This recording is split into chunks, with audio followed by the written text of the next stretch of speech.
Chatty AF, the Anime Feminist podcast. Today is the third episode of our watch-along of the underappreciated gem Den-noh Coil, covering episodes 14 to 20. My name is Caitlin, and I'm a writer and editor for Anime Feminist, as well as writing for The Daily Dot and my own blog, I Have a Heroin Problem. I'm joined today by Vrai and Peter. I'm Vrai Kaiser. I'm an editor and contributor at Anime Feminist. I'm also a freelancer all over the web.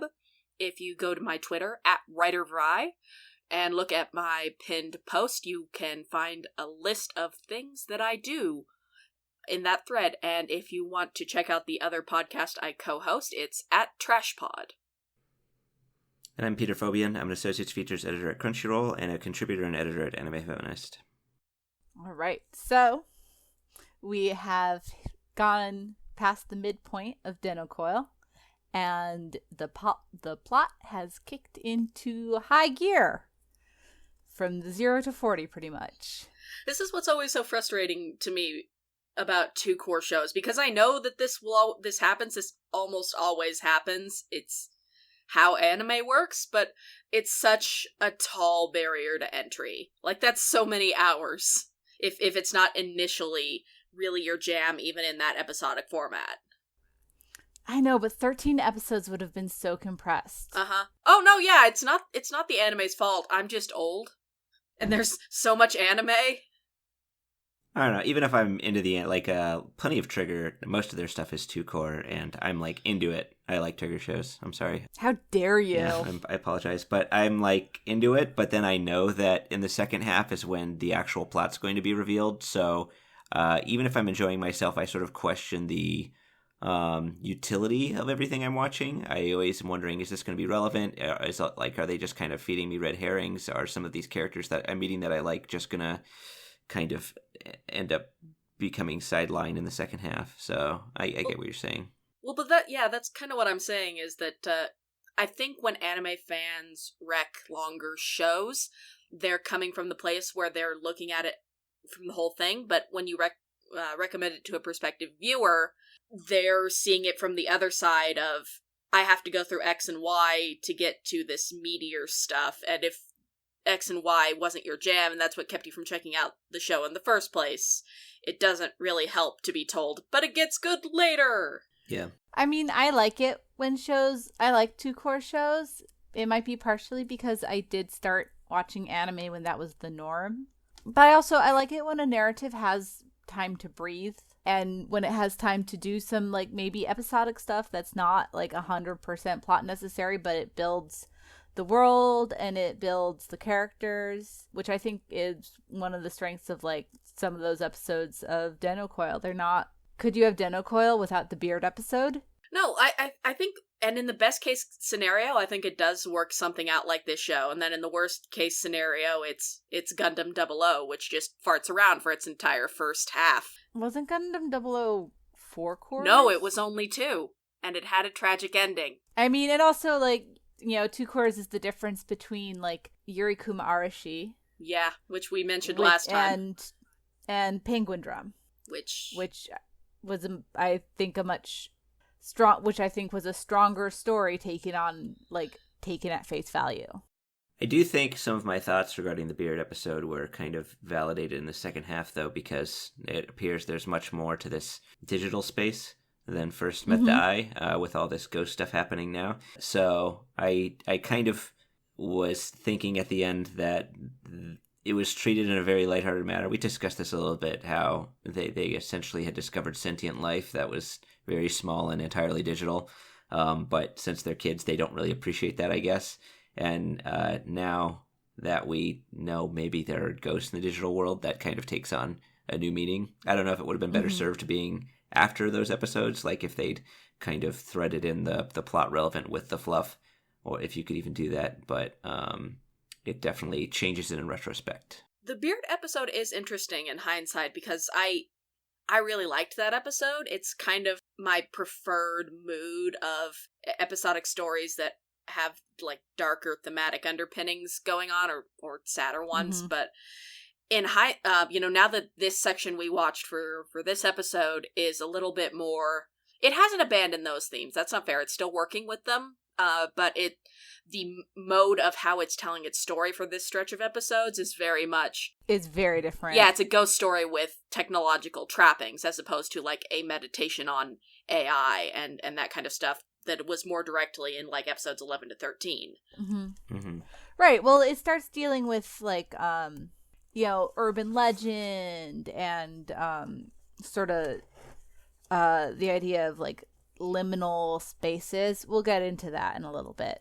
Oh, it's just like, I'm not mad at it. It's just very interesting to me when shows that have ideas that they want to tell can't really... They're not really so self-reliant that they push forward into some entirely new thing, and they kind of put them over a completely different genre of storytelling type, as in terms of, like, form and function, like the episodes that are ghost stories or escape the monster stories in this one, but with the technology and the previous things that have been established in the series applied to that. I don't think it's bad. I just think it's really interesting to watch how the pieces kind of move and come together and sometimes jar against each other. Right, and I mean, it was kind of hinted at before when they were doing the school camping sort of episode, when they were talking about urban legends and Miss Michiko-san. So it's not, like, totally out of nowhere, but it definitely was, like, a very, like, rapid shift from kids playing around with technology to, like, this crazy imagery and souls being separated from bodies and that sort of stuff. It escalated quickly. I will say that the moments that this show goes into horror are some of my favorite. Like, I think its kind of muted color palette makes really interesting use of greens and sort of sickly blues in a way that I find really visually appealing and well done. Yeah, you sound more enthused about this part of the show now, Vrai. I'm sorry. Like I said, I knew that it was going to get good, but that first half is just not the kind of thing I usually watch. So, and I think it's interesting how in this second half right now, the Hacker Club has kind of disappeared. Like, I don't know if Daichi was, like, even in these episodes. Yeah, I know I saw him, but he didn't do anything of any significance, I don't believe. Like, after all that time we spent talking about him. Yeah, he's in the recap episode, which is the first one from this batch, but otherwise, nope. How did you guys feel about that recap episode? I know that it's a thing, and I respect that the whole gotcha with shows that are half recap, half really important plot thing is at least as old as Utena, if not older. But when I first watched Utena, I skipped the recap episode, and that was very important. Yes, that episode is quite important. And this one it pretty much pulls the same thing. And, like, I respect that they're trying. They're doing about the best thing you can do with a recap episode is give it to a minor character and have them make color commentary. So, like, they're doing the best they can, but it's still a recap episode, and it's kind of boring. I mean, it was kind of interesting seeing how Fumie is at home. Mm-hmm. Yeah, Fumie hasn't gotten to do much either. I was surprised how much she was kind of sidelined along with the Hacker Club disappearing is no surprise to me. They seemed kind of just like, I don't know, the little rascals, and when things got serious, they were probably gonna sort of fade out. Daichi's a bit more of a surprise, but I mean, if he's just trying to kind of like set the age tone, that makes sense as his character, but Fumie seemed a lot more important, and she didn't do much in all this. Well, she's sort of cut from the same cloth as the Hacker Club, though, right? Like, I mean, she's Yasako's friend, and so she's been there, like, during the times of crisis, and she's been important in that way, but she treats the technology, like, you know, as toys. And I mean, she's not in the mentality of it being toys, but, like, you know, she's a kid and play is important for kids, whereas for, you know, like Haruken and Isako, like, this is not play, this is something that has to do with the lives of people that they love. So it makes sense that Fumie is there, but she's not, like, a key player. Yeah, she feels like a smart choice to kind of keep a bridge to that lighter tone and have somebody to break up the more intense moments, but she's not quite so overtly comedic as the Hacker Club. She's also a skeptic, right? She's like, this does not make any sense to her, that the consequences of certain things going wrong with the glasses could be so dire. Like, she's talking about the plesiosaur, like, it was just a random corrupted program, right? Like, why are we so emotional about it, even though she also cried?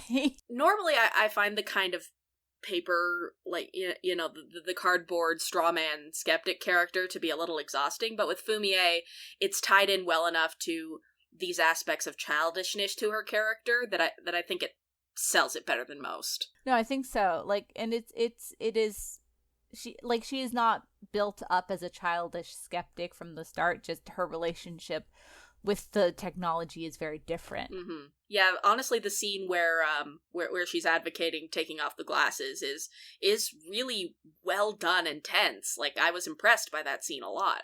Right, and I think I'm going to make a blazing hot take here. Have you guys watched Gotchaman Crowd? No. The first season. Yeah, so, like, I haven't seen the second season. I watched the first season, and I didn't really care for it. And one of the things that bothered me about it was the mentality of, oh, just turn it off. If it's getting to be too much, just turn it off and walk away. Well, these real life things are happening, and while people are posting their personal information online. And I thought that was a very, like, naive approach in this time where just turning it off has been proven not to work. And so I think the parallel is that, there's a parallel there that Fumie says just turn it off, but just turning it off is not an option. Like, and just turning it off can be dangerous. Yeah, it's the augmented reality stuff is interesting, and it's a neat concept as far as technology ingrained into mundane everyday stuff. But what I'm really impressed with getting into these later episodes is how well the show predicts the emotional reality of ever-present social media. Right. Like you said, with the whole just turn it off thing, turn off Twitter and go outside is a not unpopular refrain. And sometimes you do need a break from the internet, but also it's just not something you can live your life divorced from nowadays. Right. And I mean, there's a couple of different levels, right? Like, turn off Twitter and go outside is, like, it's something that I can do some through, but a lot of my livelihood has come to me through Twitter, right? I wouldn't be here talking to you guys without Twitter. I wouldn't be writing for the Daily Dot. Like, I wouldn't be making the freelance money that is financing my wedding in a year through, like, without Twitter. And then there's the people who have run afoul of certain parts of Twitter, of, like, Zoe Quinn and Anita Sarkeesian, who, like, you tell them just turn it off, and it's like, no, it follows me. Just turning it off doesn't do anything. So, like, I could think of an interpretation of, like, the illegals that are invading Yasako's home as, like, randos. Yeah, I'm not sure it's quite that developed to be a solid sell, but I feel ya. It's not a reading that I have put a lot of, it literally just occurred to me, but, like, they're coming into her home and, like, threatening things that she holds dear, and the usual barriers are not working. I think it could make it work. I mean, if I had enough time to you can fan wank this theory into plausibility. Yeah. I mean, not a theory. It's just, an interesting parallel. It's a possible reading. Uh-huh. Even though Twitter didn't or barely existed when Den-noh Coil came out. Social media as we know it barely came out, like, barely existed. I mean, certainly the ghosts are very strongly now reminiscent of that feeling of, posthumous social media presences. Yeah, absolutely. Like you guys were talking about the last episode about how eSpace has no history, but now it's sort of getting into the ramifications of how eSpace and real space interact. Like the part where Yasako is running up the gates to the shrine, or running up the steps to the shrine, and she almost, like, gets seriously injured because the stairs are broken in real life, but in the eSpace stairs are intact.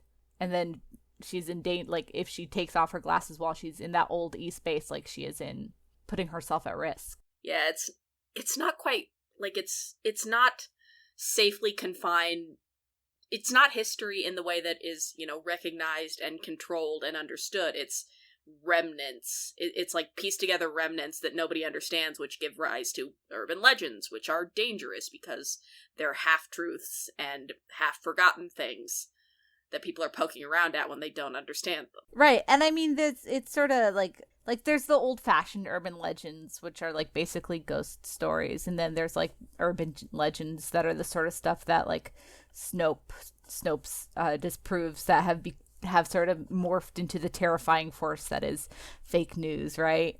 But yeah, I think Den-noh Coil definitely plays with that sort of that concept of liminal spaces and the spaces between things, and portals, right? Like urban legends are between the truth and falsehood. The Torii gates that are such a like major visual motif in the show are basically gateways between the human world and the spirit world. Adolescence is a liminal space, right? You're between childhood and adulthood. Hitting very hard on that last summer thing. Yeah, that last summer of elementary school. Den-noh Coil definitely like works a lot in that space. Do junior high and high school have like full summer terms off? No. So the Japanese school year is different from the school year in the US. Their school year starts in April.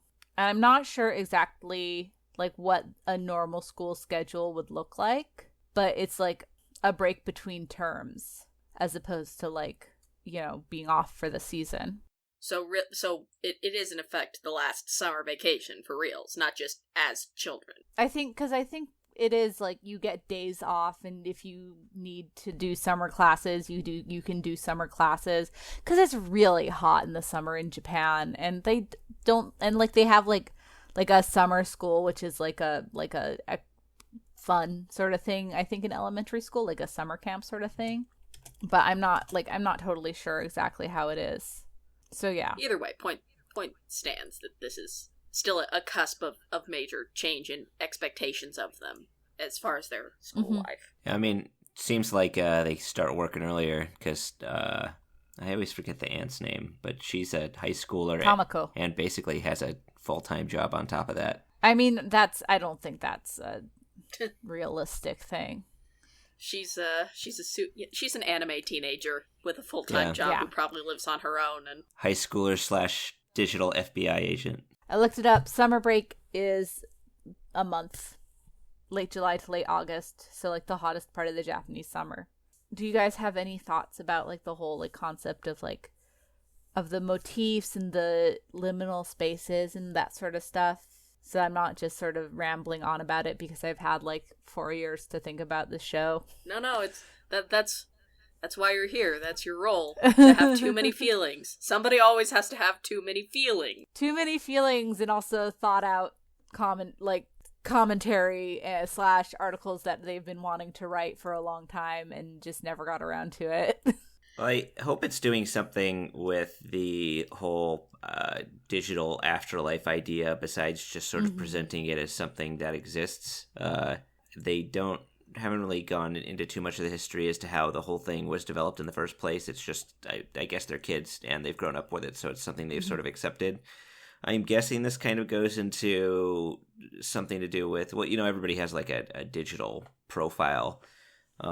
So maybe when people pass away, their digital profiles, especially if they're not in areas that are overwritten, kind of just aren't deleted, and then that's how they end up as ghosts. I'm kind of a digital imprint of who they are. Yeah, I'm guessing. So I kind of am wondering how they're planning to tie this all into the stairway with the markets that leads into, I guess, heaven. It's very Spirited Away like imagery, isn't it? Yeah, that I was definitely thinking of that. So didn't want her to eat that apple, because usually that means you're stuck there. It's very that's a kind of a Greek thing too. Yeah, don't eat the fae food. Don't do it. Yeah, don't eat the pomegranate. Yeah, I'm just sort of wondering whether there's any sort of underlying structure or thought behind this idea, or if they just sort of magically wanted the digital world to have its own afterlife.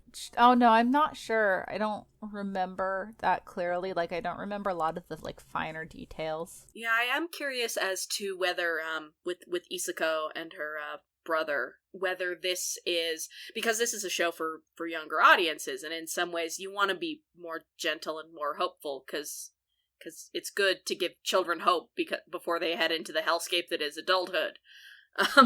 But part of me is wondering if her arc is headed in the same direction as, like, a place further than the universe, where you have this character who is dead but preserved in some liminal space, and part of the ultimate journey for the active character isn't get this other person back, it's accept and let them go. Right, because that's kind of what we're seeing with Hurricane, right? Mm-hmm. Yeah, with him for sure. Yeah, thank you for segueing so beautifully into my next listed discussion point, Vrai. Thank you. I'm very subtle. Thank you for not leaving that to me, and then I, of course, proceed to ruin the illusion of organic discussion by pointing it out. So, no, but there were a lot of parallels between Yasako and Hurricane in this episode, and sort of what their goals are. It's kind of interesting how much this stretch of episodes transforms the series into this meditation on being young and grieving. I ended up thinking a lot while watching these, when I was about their age, it was in 7th grade or so, there was a girl who was very suddenly and tragically killed, being around that kind of weird space where you are maybe on the outsides of watching people who were close to this accident and dealing with the fact that you're young and don't really know how to process the idea of death yet, and what a weird thing that is. And so Man, I still think death is a weird thing. Well, yeah, but yes, it is a weird and terrible thing. We can't go down that existential road. Just that idea of how I have observed people about this age processing grief. It feels like the show understands that surprisingly well. I know what you're talking about. Actually, I was just watching, I think To Be Heroine's kind of doing something with that too, where it's not the girl's parents, the heroine, but it's her friend's parents. I guess there's some sort of social unrest and rioting, and his dad is killed and his mom's hit in the head, and she's not really present mentally after that. And just watching the way it kind of affects him and the way he tries to kind of bury those feelings and still act positive affects her own optimism, because she sort of wonders if just life is kind of a downhill slide from when you're happy and a kid and you don't know about this kind of stuff. So I think what you kind of mean, even if it doesn't affect you directly, when you can see kind of how those sort of events radiate out through social groups or people that you know, and you don't really know how to interact with it or if you should be doing anything or what it means for you. Honestly, Hurricane he's interesting in this batch of episodes, but he still feels the most like an anime character, if that makes sense. Like, in the series with the fantastic, hyper active and competent techno grandma, Hurricane is the one who feels somehow the most distant from the more grounded emotions of the show sometimes. Because sometimes there are those really sad, vulnerable moments, like when Tako takes his glasses. Mm-hmm. But also sometimes he's a sad anime boy who refuses to communicate in ways that don't feel like I am a child dealing poorly with grief, and feel more like, well, the plot needs this to happen now. Yeah, well, because I thought it was interesting how, he and Yasako have, very similar goals, right? They're both sort of pursuing this person who they lost to the other side. Even if Isako's person is ostensibly alive, he's basically in a vegetative state. Hurricane Kana was her physical body is killed, but he's so obsessed with finding her and finding answers for what exactly happened at that crossroads. Crossroads is another liminal space. You see, there's a lot of crosswalk imagery around it. You saw the spirit or the illegal leading Kyoko across the across a crosswalk. They're both searching for answers for these people who are very these loved ones who are very similar and very different. And another thing that's very similar and very different is sort of their social lives, right? Isako is very, like, blatant, like, I don't need friends. I don't want friends. And, like, you know, like, in the episode where she was stuck in the room with Yasako, she's like, I don't want friends. Friends, like, you have to, like, be part of the group and you all have to agree on everything. And, like, I'd rather be by myself to pursue my own goals. And Haruken ostensibly has friends. He has Fumie and he has Yasako, but he does not, like, put his trust in them to help him and to stand with him during this time. Like, when he even lies, right? Like, he's like, I'm over Kana. I don't care anymore. And then he goes and he seeks out Isako to, like, help him go to the other side to pursue Yasako. Yeah, he's going through the motions of socialization, but he's, in effect, he's really isolating himself just as effectively as Isako is. But since he's going through the motions, it doesn't ping anyone else's radar that, like, he's not really connecting to people and that he is basically depressed. Very depressed. Not dealing with his grief well. And it is interesting and kind of nice that they gendered it that way, that Isako is the one who's overtly rejected, you know, friendship and socialization, where Haruken is still going along to get along while suffering. Like, that feels like a very feminine gendered set of behaviors. Right. Like, women are the ones who turn to each other, even if it's just superficially. And Isako hangs out mostly with the boys, and Haruken hangs out with the girls. There's definitely some interesting gender dynamics lurking. Like, it like, not like as a way of, like, making a statement, but, like, as just sort of, like, it almost feels like someone was writing the script and it's like, what if we reverse these expectations? Which is nice sometimes, you know. I like a good overtly making a statement series, but, like, this kind of thing is good too, where it's just kind of quietly attempting to set a new status quo. Also, speaking tangentially about Haruken, the end of episode 20, I feel like, was certainly, I'm happy for Yasako, and that's, that whole, the whole crush subplot. I have reached this stage of, I don't care, you're 12, but I'm happy that Yasako has reached a state where she feels confident in herself, and is at peace with her emotions, and she's so brave, and I believe in her. She's a very good girl. She is. Even if Isako thinks that she's not totally sincere. I'm surprised that didn't come back at all. I mean, there's still time. Well, there's 6 episodes left, but especially since there's so much about the 4423, you know, Isako's brother, that hasn't been explored yet. But, like, you know what? I'll tell you. It does come back. Like, Den-noh Coil is a very solidly crafted show. It doesn't really leave loose plot threads like that. Yay. Not like RA9 and Detroit Become Human. I approve of it becoming just a thing throughout this watch-along, that we take a little bit of time to dunk on David Cage. I mean, I'm always here to dunk on David Cage. He seems like he sucks. Oh, he definitely does. Yeah, no question. I'm sad Hazy didn't get enough retweets to challenge David Cage to a cage match. Did Cage actually say he'd fight people? No, but you're Hazy thinking said of if you got a certain number. But I also... Which is, you know, that we could call, that could be the title of the show. Oh, internet. Den-noh Coil. Oh, internet. Really depressing kind of way. This episode is about how social media makes it really easy to obsess over the dead and not move on with your life. I mean, yeah. You know, the dead people have Facebook profiles still. Dead, like, no one's going through and deleting dead people's Twitters.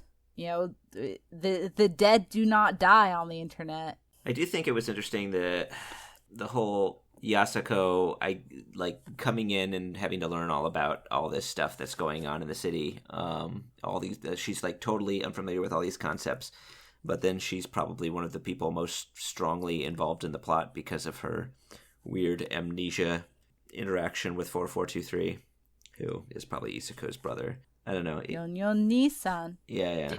I can't believe that I didn't notice that pun. The Nissan. Secret pun. Yeah. It wasn't actually secret. Yeah. It wasn't a secret. You just didn't notice. So I'm kind of wondering where that all... I think, like, that's kind of the biggest, I'm not sure whether or how it's necessary yet, unless, like, I don't know, they try to do some sort of huge shark jump, like Yasako is Isako's, or what would she be? Like a reincarnation, type, digital reincarnation of, was it Kana or something like that? No, but they might be related. Yeah, but her kind of like what would it be? Subliminal involvement in the story before she even showed up. I'm kind of wondering where they're going with that, since I don't really feel like it's yet become necessary to any of these interactions. Plus the fact that she could talk to everybody ghosts. knows everybody else on the internet, right? I guess so. You never know who's gonna know who's gonna know who. Like finding out that a guy who I used to hang out with on IRC suddenly has 10,000 Twitter followers, many of whom I know, right? Like you never know whose past is gonna tangle with whose past when it's not constrained by geography. That's or true. That a Gundam Wing fanfic writer my wife used to read turned out to grow up to be an author who was passing herself off falsely as a bisexual single father. Oh! Interesting choice. That's fun. The romance author world is wild, y'all. Yeah, it seems like book Twitter is even wilder than Annie Twitter. I played League of Legends for a long time with a guy who turned out to be the person who made the Cook and Buy the Book Little John remix. So I was playing with a celebrity the whole time. I had no idea. One of the greatest YouTube videos of all time. Something I should have seen coming, I'll say, and I can't believe I didn't, but also I'm very surprised it's in here, is the Imago thing. Because this did not strike me as the kind of story that had, like, special by birth storytelling to it. Like, it's been up till now very much a story about how anybody, very meritorious almost. Anybody can learn to do this. Anybody who is sufficiently curious can figure this stuff out. But now there's this element of Yasako being special, and probably Isako as well, because we've seen her use her eye. We're leading up to that. So that's an interesting direction to choose to go with the show. I am awaiting judgment until I see what they do with it. Right. Well, it's like Denpa just has a special ability of like being able to hear. That's true. Very similar to Yasako, yeah. I'm not sure if I buy the idea that some people have like different like electric fields, but I have known people who electronics around them just like fuck up. If someone gets too close to a computer and that computer crashes. I don't know, man. Technology's weird, and the human body is weird. It's just such an interesting type of story to choose when also telling a story about technology. Mm-hmm. How did you tie that to the Imago thing exactly? Because the Imago's the whole what is it, the ideal form, the whole like shadows on the wall thing, right? Because there's that very ominous phone conversation that I think Tomoko's coworker has, or no, the little kid that helps Yasako find the train station mentions her being an Imago child, possibly. Or that is a phrase that gets dropped during this run of episodes. Like an indigo child? God, 90s. So, had they established their own, like, terminology in that case? Because I just know Imago, I think it's a philosophical concept of an ideal, it's like an idealized mental image, right? Are they using it in a different term to mean, like, an idealized cyber mental construct? It could be a pun on ko, like, Imago is this one thing, is referring to this specific term, like an already established term, but ko can become go, like tamago. The concept is, I can't remember if it originated with Demian, but it was really heavily used in Demian, the same text that inspired Utena, so, but... I don't know. I don't know that terminology from before this show, so yeah, I don't know. But I think just speaking relevantly to this show, if it's an idea of images and mirror images, then I'm increasingly wondering if the two Yukos are somehow related, or obviously they're connected through Isako's brother, but the fact that they have similar names, the fact that their nicknames are plays on ko, the fact that they are both specials in some way, there's some kind of something going on with that. And the fact that It's Jungian psychology, of course. Of course. Is Imago. Anime loves Jungian psychology. Yeah, but it is really weird that I guess just the entire use of that term within the anime kind of threw me for a loop, because they seem to really be trying, like, a lot of anime will really get into like philosophical or scientific concepts like that, and kind of like with varying amounts of success ruminate on like how they possibly like they tie it into the story somehow, and they maybe are trying to explore that idea, or they just use that idea so that people can more easily relate to whatever weird concept they're trying to show off in the story, right? But this one had been like kind of child level intelligence, and I don't know, just like throwing in a Jungian term when they'd pretty much been trying to avoid any sort of like really analytical language to describe any of these digital concepts. It's kind of out of place, right? I mean, they've certainly set up, aside of the name thing, as characters.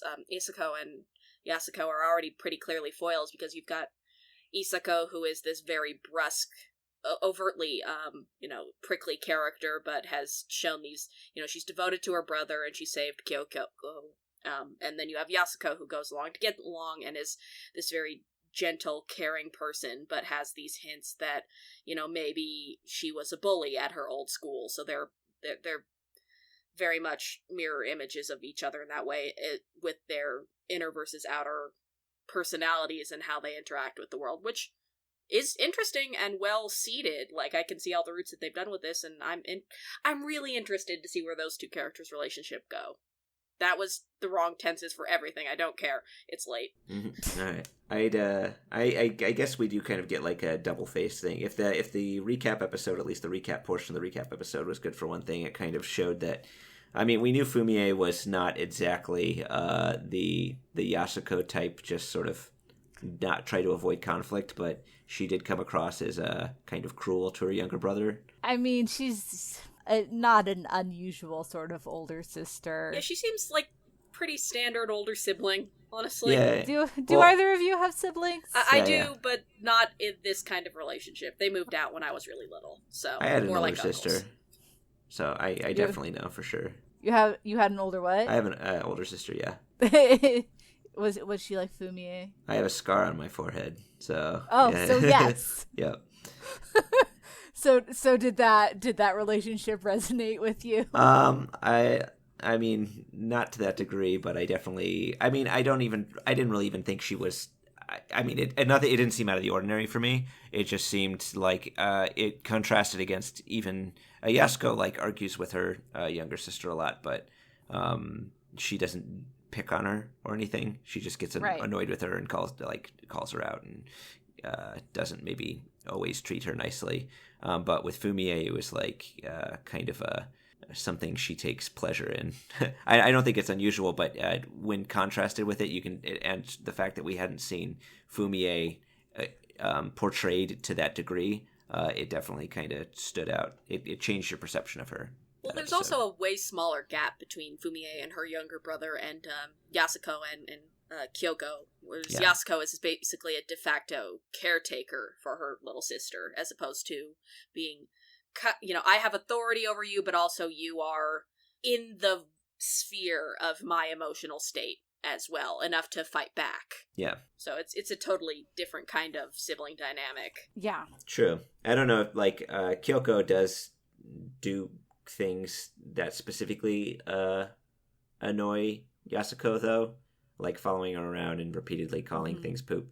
But I think Fumie's younger brother sort of stays out of her business mostly, and she kind of comes to him. Well, he does team up with her arch enemies. I mean, he's in the group, yeah, but he never seems to have taken any sort of direct actions against her, besides planning to one day sue her. I don't trust him. Okay. And the version of events that he told us. Yeah. I mean, he was pretty honest, I think, at least in regards to, what did he say? This is unrelated, but I like girls like that, to pretty much every single girl he introduced. Every time this show deals with, like, the attraction elements of puberty, I just want to die. Doesn't strike true. It feels like, yeah, that's obviously an important part of puberty for a lot of kids, and it just feels so vestigial to the story being told here, and it's not very seamlessly integrated, so it always stands out really loudly and like a weird note whenever it comes up. The only real plot relevant one has been Yasako, and I kind of felt like that one kind of came out of nowhere for me personally. I'm very proud of her emotional arc, and I don't care about the actual relationship at all. Okay. Just that she made it. She did it. Even if so they don't. I'm proud of her. That's so hard to say when you're that age. Yeah. She's a good girl. But what did he say? Something. Yeah. Cool. Yeah, I don't actually remember what he said, because by the time I finished was when the sleep deprivation was starting. Well, his mouth moves, but you don't hear anything because he's being pulled back to his real body. Yeah. Okay. That's right. Yeah. He's being converted into light. And she has to run back on her own, and that was a real good episode. Like when this show kind of is able to get away from the mundane settings, it's really beautiful. It is. It's unfortunate that it is the only show that Mitsuo Iso has ever directed. I know. Well, he has another one coming. Oh, that's exciting. Soon? Mm-hmm. It was just announced recently. Cool. It involves space. Oh. I like space. So I am going to take the discussion and not even bother trying to do a smooth segue, because I'm hitting my mental limit. We're getting close to the hour mark, and there is definitely still something that I want to talk about. Go on. Which is the sort of multi-generational women aspect that the show kind of does. Yeah. Because, like, you tend to get the multi-generational thing with female characters more, just because, like, you have, like, the sort of archetype, like, the threefold archetype, the mother, the maiden, the crone, which I don't think the show, like, specifically went out of its way to do, but it's still, like, an image that's very, like, resonant across a lot of different media and stories and mythologies and cultures, blah, blah, blah, et cetera. And I think that the way Den-noh Coil uses it, once again, intentionally or not, but the way the imagery comes up is kind of interesting, because, like, you have Megaba, who's, like, the crone, obviously, but, like, Yasako's mother isn't really involved. I would say, like Tamako is closer to the mother figure in this, right? Very much for this like, stretch, especially. I mean, she's still high school age, but, like, she has had experiences. She has fucked up in similar ways to how they're fucking up with trying to open the gate and accidentally unleashing these horrible things. And then, you have, like, and Yasako and Isako and Fumie, and they're, like, the maidens. They're young, they're experiencing things for the first time. They're sort of fumbling around trying to figure things out. I think Megaba's a really interesting character. Like, obviously she has to be sidelined for a lot of the story just because of how coming-of-age narratives work, but I feel like the glimpses we get to see of her being serious and helpful without kind of messing with the kids are genuinely interesting. Yeah, and I mean, she's sort of like, she appears to offer her wisdom when it's needed, right? Like, that's sort of who she is. Like, and that's sort of the archetypal figure. And she's also, she's a trickster. But she also, like, she understands how these things work at a fundamental level. She understands the technology. She doesn't just know how to apply it. She knows the building blocks of it. So, like, while she cannot always directly interfere, she can give them the knowledge that they need to handle it. Right. There's a sense of secrecy without it being deliberately obtuse in that annoying way that sometimes mentor figures are. Just really obnoxious. Yeah. And, like, Tamako is, like, she's kind of an antagonistic figure, but she is, like, kind of like the mother. She was sort of interacting with the technology when it was first becoming accessible in its, like, present form. And she's also, like, she's associated with, like, the Sachis and the Kyu-chans. Like, she has, like, the sort of nurturing figure associated with these, like, kind of semi-alive seeming things. Like, plus she really, really cares about Haruken. She really, really does. She really loves him, and, like, you can tell, like, even though she's, like, not that much older than him, she's, like, 5 years older than him, that, like, she was probably, when he was born, like, she's like, this is my nephew, and I'm going to take care of him. It remains a weird thing to me that they chose to make her a high school student and not, like, in her 20s, which is so clearly like what the character student. seems like it should be. Yeah, I don't know. I think it has to do with, like, just sort of the age of the technology. And that way she drives a motorcycle instead of a car, because you can get a motorcycle license at 16. But you can't get a driver's license in Japan until you're 18. And I'm sure part of it is contributing to that idea that, you have Megaba, but other than that, there's just this wasteland of, as far as people who are over 18 don't exist after a certain point. I mean, there's the dads. Like, the dads are there, like... There's the florist lady. She had glasses. Well, I mean, like, there are adults around, but they're not like important or helpful so much. They're teachers. That's true. Miss Maiko, who really, like, wants to be, she seems like she is a young teacher, and she really wants to be a good teacher who cares about her students and is involved. I hope she got over that hangover. But she is not really active in these episodes anyway. I do think that's an active part of what made these episodes so good, is that it just dialed in on its female characters, who are all really good and interesting, and have interesting and varied dynamics. I don't hate Daichi, and I really kind of like Denpa, and Haruken exists to be a damsel, and it's whatever. But the female characters are where it's at.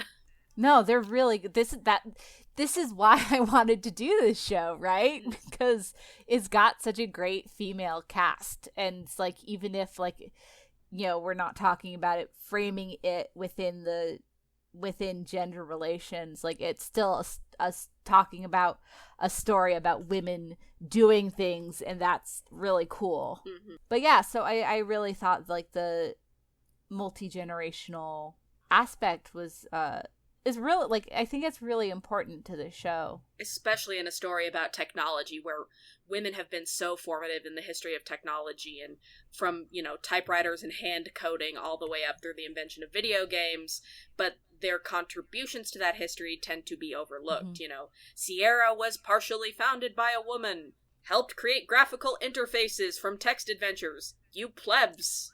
I always really enjoyed that, and just, yeah, they're their different ages have them interacting with the technology differently, and it affects their relationships with the technology. Mm-hmm. All right, so next episode is the finale. Do we have any predictions? There will probably be feelings. I'm gonna shoot for the moon here and say there is no real world. It's all digital. And that's why their digital profiles can be interacted with by these ghosts. It's all just a recording of people that used to exist but don't exist anymore. Whenever you talk about the digital world, Peter, I get the Digimon theme song stuck in my head. Oh, if you can come up with something for me to bad call American one. Yeah. What do you mean? Did you just say bad American one? Yes, it's terrible. That opening was awesome. That and the One Piece rap are some of the greatest music ever written by man. Oh my god. Go sit down. Yeah. That's what it is. All right, Peter, you're banned. You're blocked. It's good. That's why I'm so hard on Haruken. It's because he's like a watered-down Kenichi Joji, who I love with all my heart. I think, actually, talking about this show in relation to Digimon could be interesting, but that is not my... Illegals are Digimon. Okay. Yeah, I think it's time to wrap this one up. That is my that is not my discussion to have, because I have actually watched very little Digimon. The ghosts of Digimon. I had Pokemon brand loyalty. All right. Do you guys have any, like, stray thoughts? Anything that you wanted to bring up that didn't really, like, come up? I think that's all I got. I think I'll probably have a lot to say about whichever way they kind of develop this story into when they do their big reveals. Mm-hmm. But for now, color me interested. Yeah. Okay. Vrai? Anything? Yeah, I think I got out most of my predictions here and there throughout the episode, so I'm just interested to see how they wrap up the emotional arcs, mostly. Okay. All right, so that's our episode. Thank you for listening. If you enjoyed this, please check out our website at animefeminist.com. And if you really like us, you can become a patron on Patreon. Even $1 or even $1 a month adds up, and it really, really does help. You can also follow our Twitter at animefeminist, our Facebook at animefem, and our Tumblr at animefeminist. So next week, we'll be talking about the rest of the show, episodes 21 to 26. Thanks, AniFam. And remember, go outside, but take Twitter with you. We all do it.